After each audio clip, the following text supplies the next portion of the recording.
Azərbaycan xalqına yeni il təbrikində də demişdim ki, bugünkü dünya belədir. Kim güclüdür, o da haqlıdır.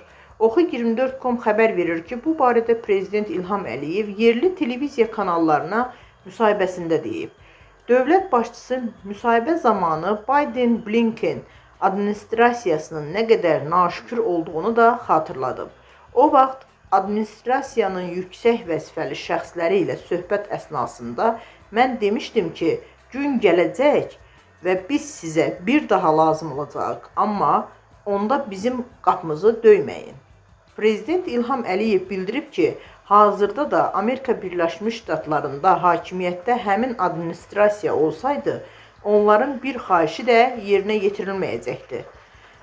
Müsahibənin tam versiyası yaxın saatlarda yerli televiziya kanallarında yayımlanacaq.